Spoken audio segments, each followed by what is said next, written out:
You're listening to Navigating the French on Paris Underground Radio. For more great content and a bonus episode of Navigating the French, please join us on Patreon.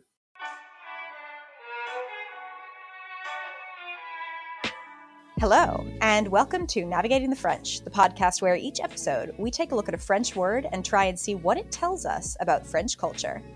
I'm your host, Emily Monaco. Today I'm chatting with Lindsey Tramuta, the author of The New Paris and The New Parisienne. She's here to talk about a word that often means that we misconstrue the French as being lazy, but that really has a lot of ramifications on culture and the approach to your identity. Travail. All right, I am thrilled to be welcoming Lindsey Tramuta back to the podcast. Lindsey, could you tell our listeners, for anyone who doesn't know who you are, what you do here in Paris? Yeah, thanks for having me back again. I really enjoyed our first discussion. I am a journalist. I've been in Paris for 15 years.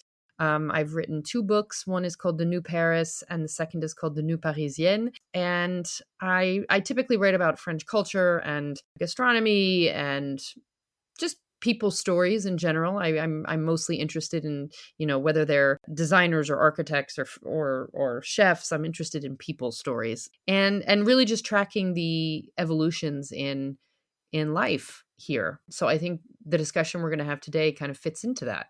Yeah, I'm very excited because with your 15 years here, you've revealed yourself to be an extremely astute observer of, the French and French culture. And I think with the nuance that a lot of the broad brushed descriptions and preconceived notions we have about the French often kind of elide, for lack of a better word. Thank you for that. That's very kind. Well, it's very true.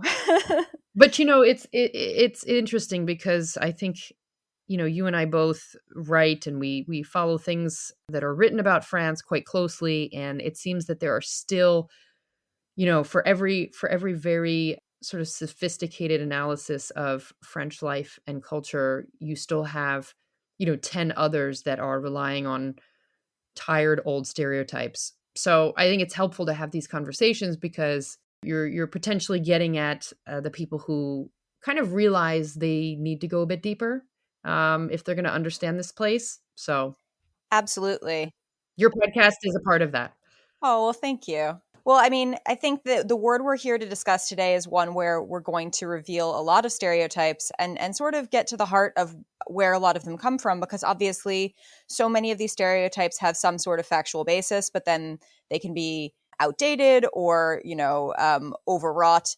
And so this word we're discussing is, of course, travail, which is a word that I think anyone who learned French as a foreign language, first of all, had already a difficult time with this word when we were first learning because it's a false friend. So travail looks like it should mean travel. It does not. It means work or labor. So, we use the word travail for everything from your job to travail is actually like labor for childbirth. So it applies to a lot of ways in which we conceive of labor in English, and I think has a lot of stereotypes and preconceived notions attached to it because of the way that we as Americans think of the French approach to work. Right. So first of all, I want to break down one of the things that gets thrown around as a fact so often, and I think is widely misunderstood, which is the 35-hour work week in France. So first off, is this a real thing, basically? Well, yes, except that it's mostly geared toward hourly workers. So essentially, if you are a salaried worker in a corporation and you're not doing physical labor, so you're not working in a bakery, you're not working with your hands, you're basically like a computer slave. And this is, very much a basic explanation. You aren't held to 35 hours. I believe actually what you sign, if I remember when I was working in an advertising agency, I'm trying to think about what I signed. I'm sure it was for like 39 hours, right? And the idea there is that if you are what's called a cadre, which essentially means like upper management kind of, right? Yeah, but it's not even just upper management because I was a cadre and I was not in management, Right. It's just sort of you're not on an hourly basis, you're not freelance, and I guess it's you have a certain education level, And in that case, what that implies also is that you're not getting paid overtime, right? So if you're signing a contract that's basically full time, 39 hours, essentially, it just means that that's sort of the base. And obviously, in most companies, people work way over that, but you're not getting any overtime pay for those extra hours. Whereas from everything I've understood, if you're on a 35-hour sort of work schedule, like let's say you work in a bakery, if your employer has you work additional hours beyond that per week, then they are typically obliged to pay you overtime. Okay. Now, I'm if your understanding is different, do let me know. But it's caused a lot of complexity, and it's made foreigners, I think, or just other countries believe that France is like not interested in doing work. But if you look at sort of what is it, the OECD reports on productivity, the French are very productive. So, and finally, we're in this phase of society where we're starting to see countries like Finland, and certainly companies around the world, not just, it's not just countrywide, but who are testing 4-day work weeks or 6-hour work days. And so finally the French don't seem so silly. But it gets maligned quite a bit from people who don't really understand what it was meant to do. And I think it also is about dignity. If you're working in labor intensive jobs, I mean, why should you be working 60 hours a week? So in my interpretation, it was also about sort of controlling exploitation and making sure that people who do work those labor intensive jobs are not held to sort of ridiculous standards. Yeah, absolutely. And I understand it as being very similar to what you've described, that, a lot of the time when you sign a contract, you're actually signing for 37 or 39 hours.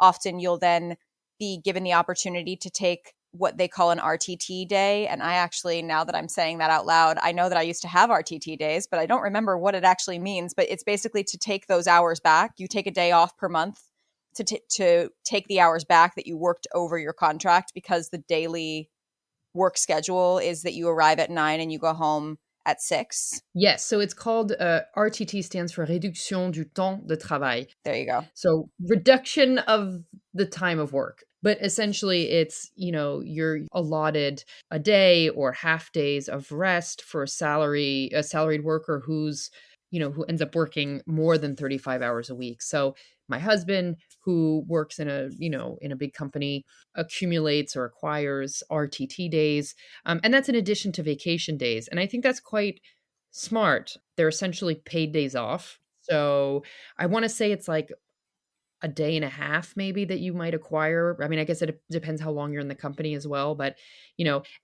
now does that mean that everyone takes them each month? No, because obviously, depending on what you're working on or the demands of your job, it might be quite complicated. But there are people who accumulate them and then take them all at once and add them onto their vacation. Now, some companies don't like that either, but, there are ways of handling days that you have not taken. And sometimes they roll over into the next year. Sometimes they don't. I think it depends on the company, but it's really geared toward having this day of rest, which I think is important. Right. And we have brushed up against so many really interesting elements of this that I want to definitely delve into. But to sort of close our conversation on the RTTs and sort of this hourly question that you were highlighting, I think you're right that, with the 35-hour work week is definitely about reducing the impact of, what you said, like a 60-hour work week could be for someone in a very labor intensive job. It's also a little bit about when they sort of introduced the 35-hour work week in France in the 2000s, after having already introduced a 39-hour work week. Part of it was also about reducing unemployment, which remains quite high in France as compared to other OECD countries. Are you in a position where you can sort of address a little bit why France's unemployment has remained such a big problem and is really only kind of falling now as compared to other countries? Well, one thing to keep in mind, and I'm sure that, I can't speak to Germany, for example, but I know that there are other European countries who have some high labor charges implied, and I'll get to what I mean by that. But essentially, France is known for for a couple of things. One, it's quite expensive to hire people. So depending on what kind of role you're hiring them for. You have quite heavy labor costs associated. So you're not just paying their salary. Basically, I from the way it was always explained to me, it's like if you pay someone €1,000 a month, you're actually paying for that person €2,000 a month, because the other 1,000 goes toward the government, goes toward, their health benefits. It goes toward all of the social benefits and privileges that each worker is and each citizen is due to have. So in some companies, especially small companies, that's quite a cost. So you don't have this ability, like if you look at the food industry, for example, you have a lot of under the table kind of work, because you don't have the ability, like in the US, to just hire someone and pay them hourly if they're picking up a shift, or to send someone home if, we don't have enough bookings tonight, so I'm not going to, you can just go home. And then that person doesn't get paid because obviously they didn't end up working. Here, you can't just do that. So if you're a salaried, full-time restaurant worker, even if you have 2 clients in the restaurant and the restaurant owner would ideally like to minimize the number of staff in the restaurant because of that, they can't. So, there's this position where small businesses have often struggled to hire enough people to match the level of work required. But even big companies, obviously the higher the salaries, the more costly it becomes for, to pay for all those additional costs, the social charges. But big companies who in theory could afford to do it still tend to be conservative. And you hear these stories of, even within companies like LVMH, of people retiring and they don't necessarily get replaced, or people leaving, and instead of having 2 people who are really necessary to do the job, they put it on 1 person. So I often find there's like a general understaffing issue that, to me, goes back to, again, the cost of having employees.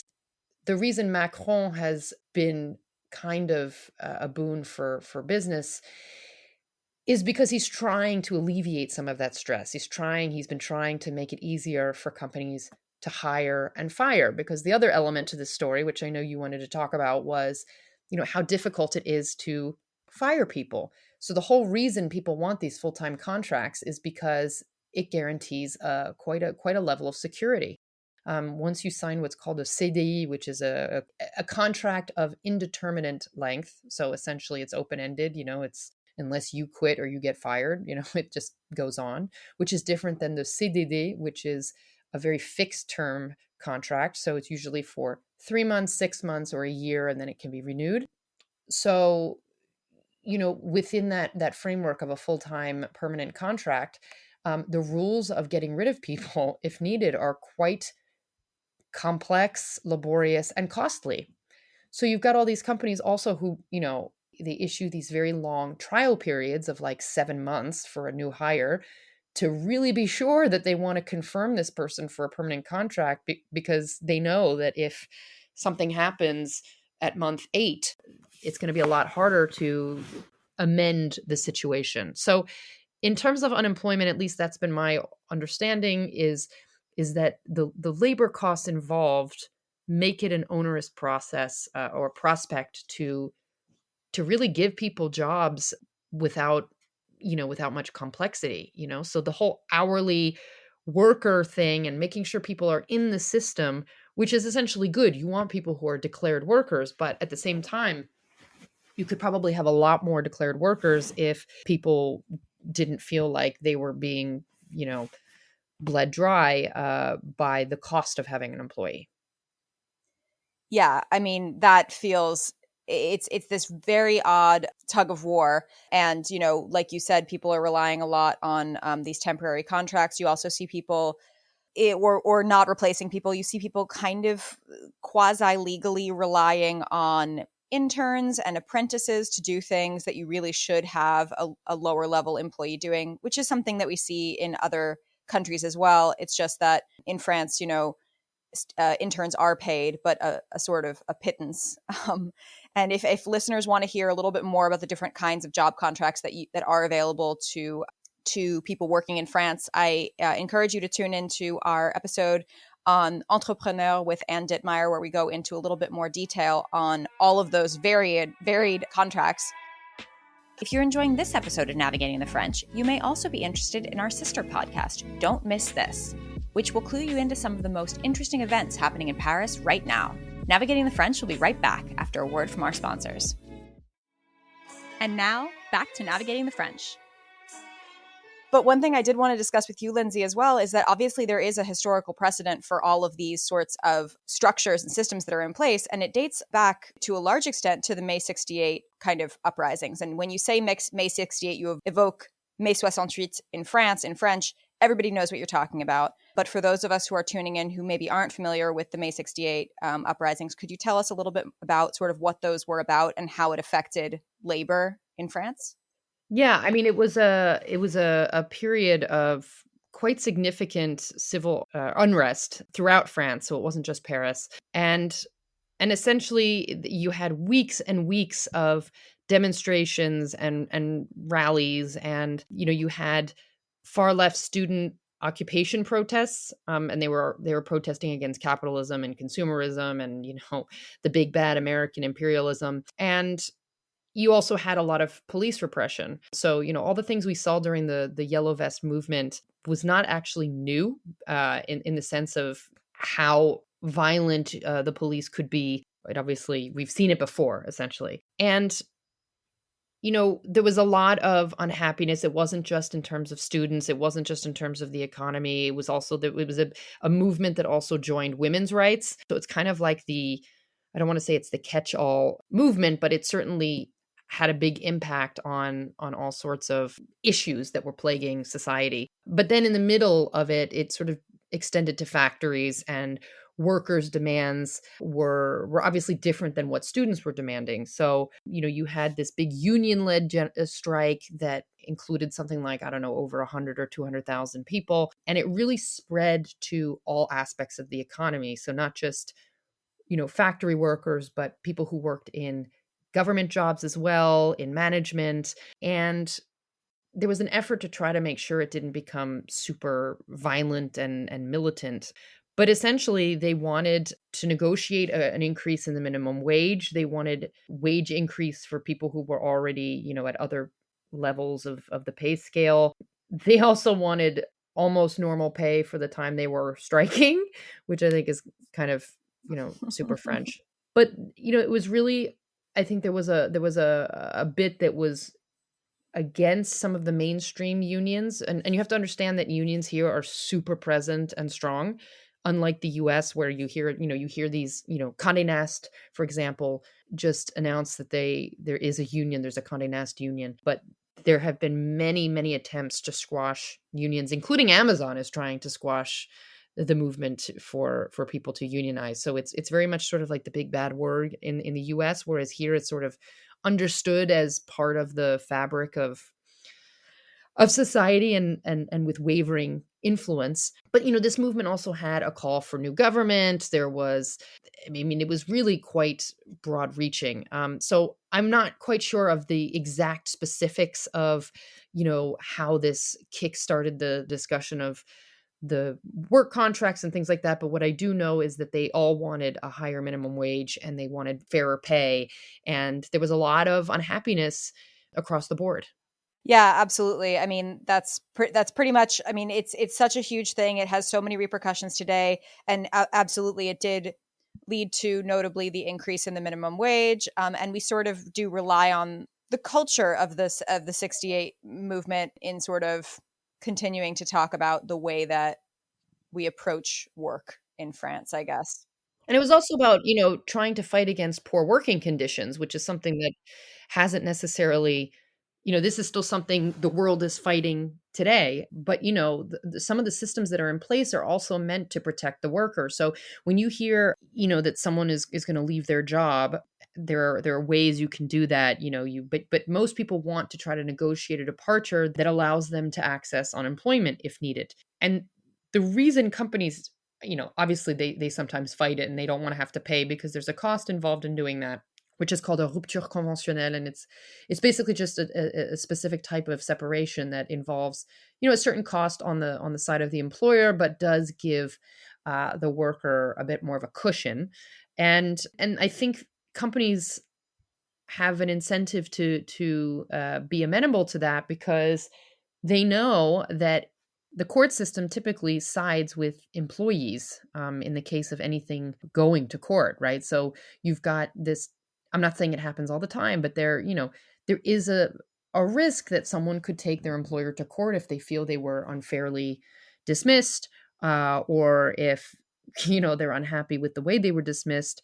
They can bring up a whole number of allegations and take it to court, right? So in a way, that's obviously you don't want that to be happening all the time. However, it is important to note that workers are quite protected, and so in the case of harassment or abuse or very poor working conditions or some sort of unfair dismissal, you can have employees do have options. Now, on the other side of this coin is the fact that for businesses, it's quite challenging. So like I said before, if you're a very small business and you don't have, some big legal department who can handle things like this, if you have an employee who's threatening you and perhaps threatening you unjustly, you're going to incur some serious legal costs to try to handle this. And I know plenty of people who have small businesses who have had situations that were very unfortunate and really were dragged through the mud by these employees. And sometimes when it is small enough and it's not like the big bad corporation,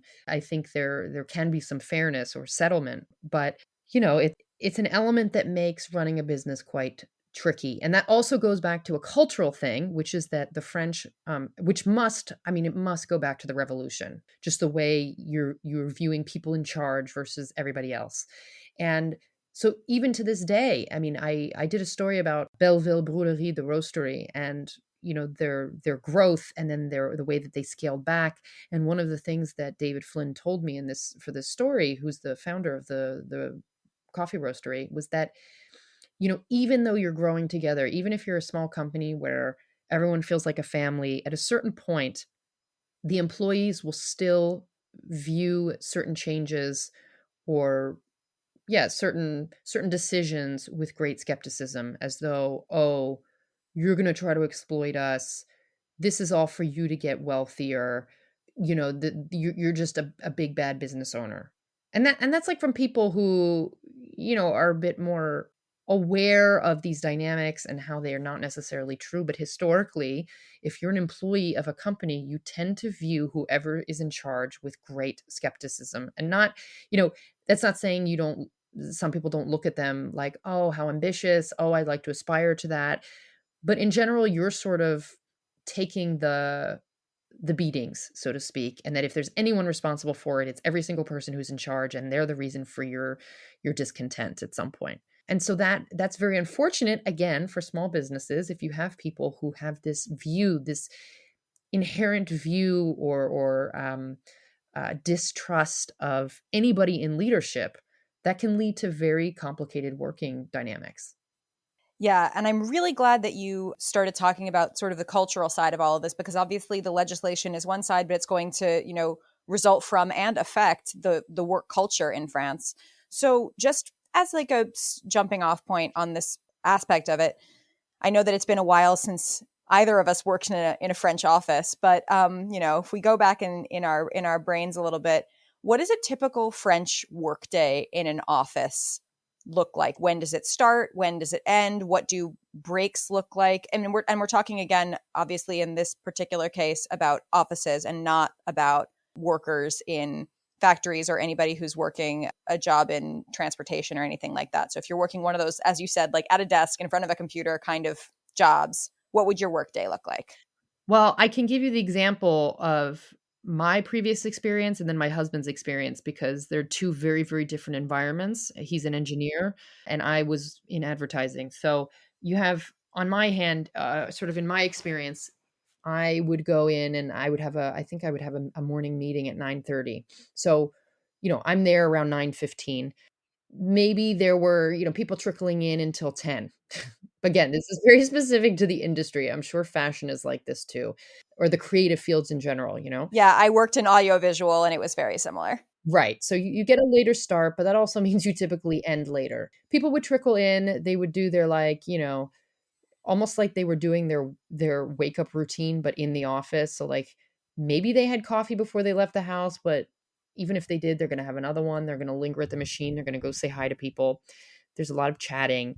And then, you'll have your series of meetings. I would work pretty diligently until, I would start to get hunger pangs. And then we would all start texting each other to figure out what time we were all going to go eat.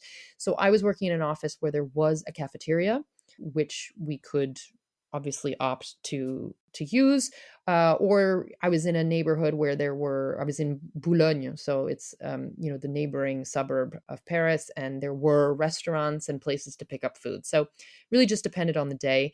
And then usually we would go in a group, we would have a good hour lunch, and then I do remember that very few people would eat at their desk. I think that was like a very occasional occurrence, and if they did, they were kind of, if they did it with any regularity, I think, some of our middle managers would go and be like, you're allowed to have a break. You don't need to eat at your desk. It worries me that you're eating at your desk. And that's quite nice. Obviously, that's not always possible for a variety of reasons, but for the most part, this is not the culture of like skipping lunch. Then, you have various coffee breaks during the afternoon. You see around like 4 or 5 o'clock, people are starting to get hungry for goûter, snack time. Mm-hmm. And so there were people in my office who would go around like looking for food if they didn't just go to a vending machine. Scrounging. Yeah, it really did feel like scrounging, like, yo, I need, because, sometimes in these creative fields too, like people would have well-stocked drawers, or you would work on food brands who would often, send you stuff. So there was always like someone who had a good snack drawer. And then you kind of rally for the end of day when you're not very motivated, and you would leave anywhere between 7 and 8, which is late. And also my commute at the time was like an hour. And so when I had to think about like, okay, if I leave at 7, I'm not going to get home until 8, and then we still have to figure out what we're doing for dinner. Like it's a process. So in some ways I would have liked to start earlier, but whatever. This is sort of, a norm for the industry. My husband tends to start earlier. When he is in the office, it tends to be like 8:30, 8:30. Some people who live more locally, because he works outside of the city, so people who live more locally will arrive earlier because they can just drive. And it's quite diligent. There may be people who, go get a coffee, but there's less dilly-dallying. People seem to be a bit more focused. And then they eat. I mean, his company is, massive in terms of number of personnel. So I think they kind of have to stagger who goes to eat when, but there is a cafeteria, and that's really the only option. If you don't have time to eat in the cafeteria, they have like a corner for sandwiches or something. But, that's like when it's a really, really rough, busy day. And it's not a usual occurrence that he'll tell me like, oh, I only had a sandwich for lunch. He is not someone who takes a lot of breaks because he also doesn't drink crummy office coffee. So, he's having his coffee in the morning before he leaves, and basically that's it. So I imagine that there are people also in the departments, they usually someone has an espresso machine or something. And so people will, they don't have to go to a machine, but they'll make coffee in their little open space. And then because he's got to catch the RER to get home, the RER being the suburban train line, he leaves anywhere between 6 and 6:30 because he still has like an hour and a half to get home.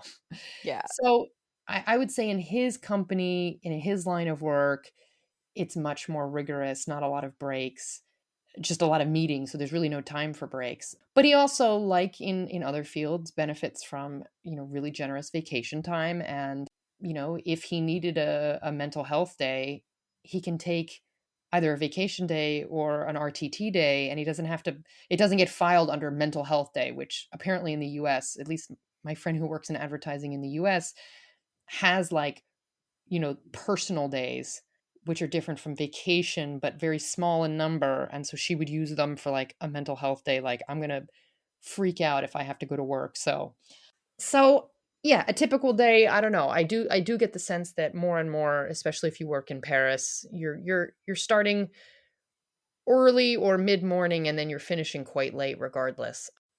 I don't know if that is a good depiction of the norm, but it seems to me, because I also work even as a freelancer. I work with people who are on the other side employed in companies. So whether those are press people or people who work for hotels or communication or departments or whatever, I'm seeing their hours and how challenging it can be and how long they can be. So I think if given that salaries tend to be lower here because again of all those inherent extra costs for the employer, I think it would be completely exploitative Exploitative?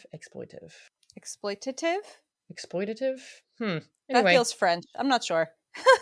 Yeah, I'm probably thinking about it in French. But that if it weren't for the generous paid vacation time, I mean, I think people would just burn out immediately.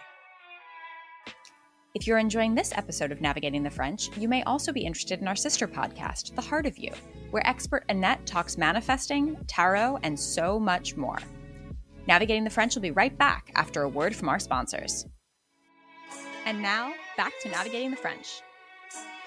And you did also kind of alight on something that I found interesting as an American coming into an office the first time, and I think is still something that's really important about our relationship with work in this country, which is that during the day, first of all, you walk into the office, you say hello to everybody, you chat. I got called out for not saying hello to all 36 of the people who worked in my office. And like a friend of mine pulled me aside and was like, everybody thinks you're like the office bitch because you don't talk to people. And then also I got called out for eating at my desk. So Right. call out number 2. But I do think what's interesting is that the French do tend to be fairly social at work. There are, maybe less now than when I was working, but there were a lot of smoke breaks. There were a lot of coffee breaks. But as compared to somewhere like the US or even more the UK, there doesn't seem to be as much after work socializing with your colleagues. And there's also less maybe overlap between your social life and your work life. Like you wouldn't talk about your job at a party, for example. Can you talk to me a little bit about sort of that separation between social life and work life? You mean talking about your job with colleagues at a party?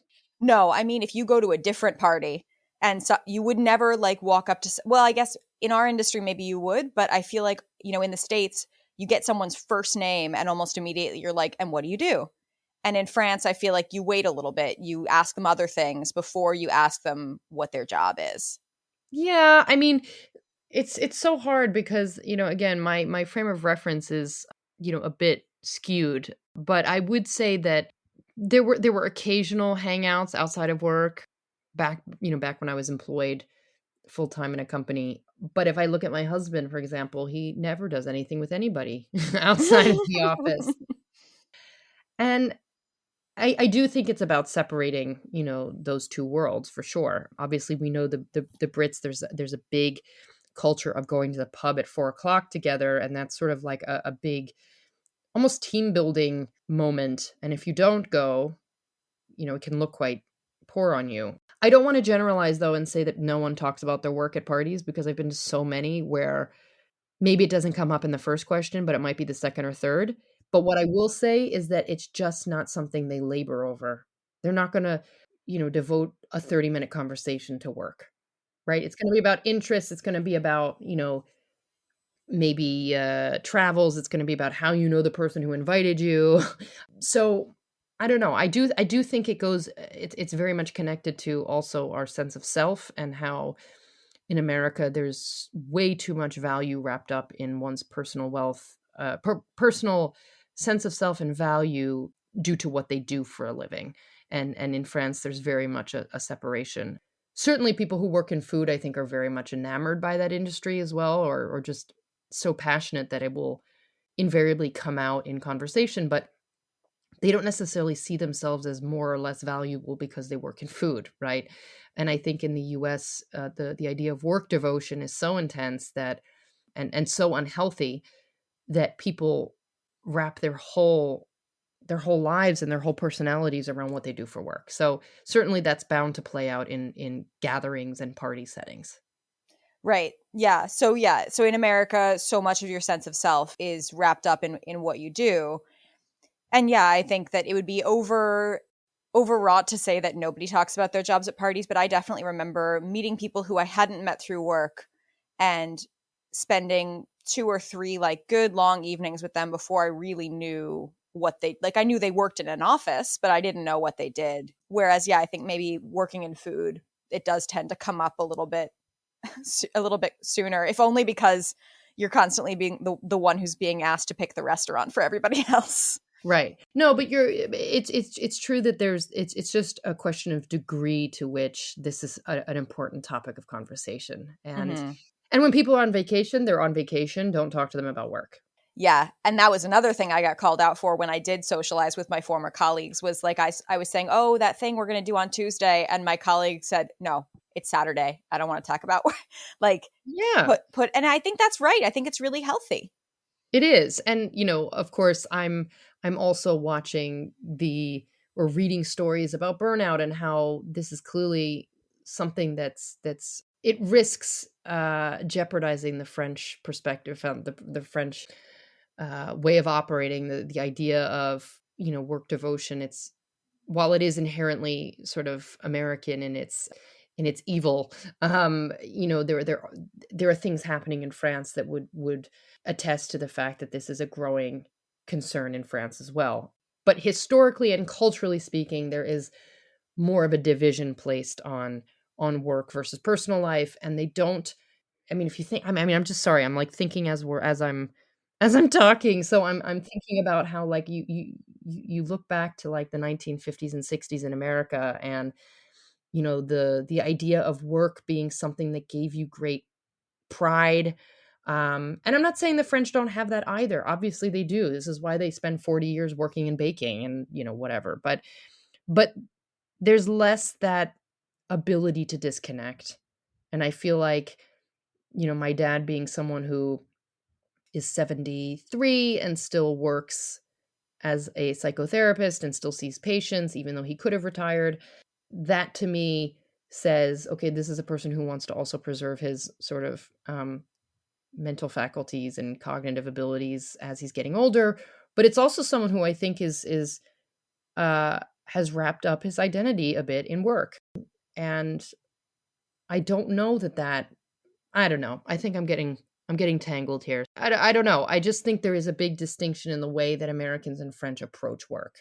Yeah. And I think that that's it's an important element of this culturally, and it also ties it very nicely back into something that you evoked back at the beginning of our conversation, which is that France is regularly ranked as one of the most productive countries in the world. And it always looks from the outside, as Americans who are, constant rat race killing ourselves to work, it always seems to us as though the French work less. That's what we're seeing in Emily in Paris. That's what we're seeing when we're talking about the 35-hour work week or the 5 weeks of vacation. How do you interpret this sort of overlap between the French seeming to take this much time away from their work, both, vacation wise and just like taking the space of not being so mentally entangled with their work and their productivity? Well, I think Americans and other cultures certainly have this messed up idea that your productivity is necessarily a function of how many hours you're sitting in a chair in an office. And that's simply untrue. So I think that, that really colors the way people view the French from the outside. Oh, they take a lot of vacation. Well, you know who else takes a lot of vacation? The Germans, the Italians. Maybe the Italians are not the best example because I think they have the similar they have a similar reputation of being not dedicated workers, which I don't necessarily agree with. But, from the outside, that's sort of the perspective. The Spanish, all of the Western European countries have very generous, and what about Scandinavia, right? Like also look to the north. Scandinavia similarly has been experimenting with all sorts of shorter work days, shorter work weeks, already has generous vacation built in. And it's like, yeah, are they unproductive? No. I think the real issue is Americans need to look, and I would say the Japanese as well, because we know that the culture there is also quite, work first, family second, especially if you're, male. It's this idea that somehow you are inherently going to be more productive by spending more hours in an office or sitting in your chair, and not creating greater balance.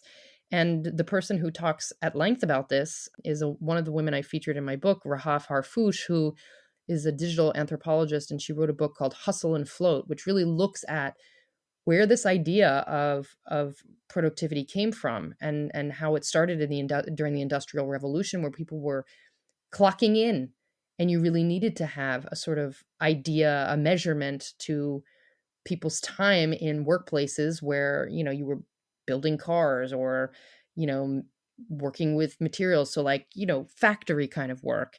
And then over time, it never really adapted to thought, what does she call them? Thought workers, I think, or, basically people who don't work with their hands, who are just, they're working on computers, they're working in ideas, they're creatives. That is not necessarily the formula for productivity in other fields. So I look at this issue less to be a comment about the Europeans or the French, and more what it says about Americans and their obsession with productivity at all cost, even when it's destroying the workers because it's not well suited to what will actually make them the most productive. Okay. So I want to finish things off by dispelling a handful of rumors. First rumor is it actually illegal in France for employers to call their employees in the evening or email them? I mean, so there was this bill which was like, leave me alone. And essentially it gives employees the right to not respond, and to not respond to their emails after 7 p.m. or something.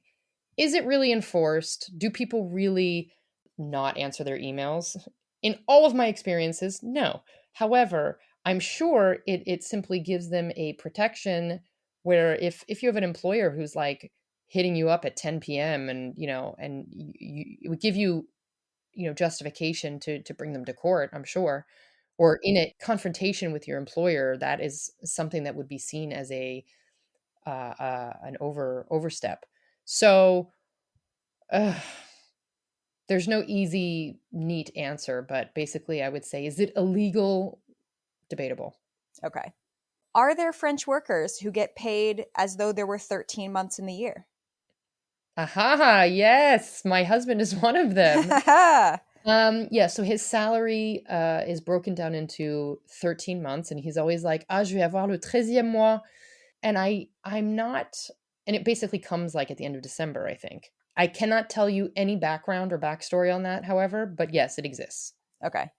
For fun, I know that it does come from when jobs like your husband's engineering were seen as being taxing on the body. So like if you were a railway engineer or you were a rail driver, the idea would be that like because you were putting your life on the line, you get paid for a 13th month. So I always think that's kind of fun. Oh, interesting. Okay. So they maintain it even when even though now if you're driving a train, it's with a push of a button rather than shoveling coal into the train, you retain your 13th month, which I always think is kind of fun. It's good for Christmas present shopping. Yes, it is. And do the French, if you ever go out for a meal rather than eat in the cafeteria, do the French actually drink on their lunch breaks? It happens. Yeah. But is it a standard? No.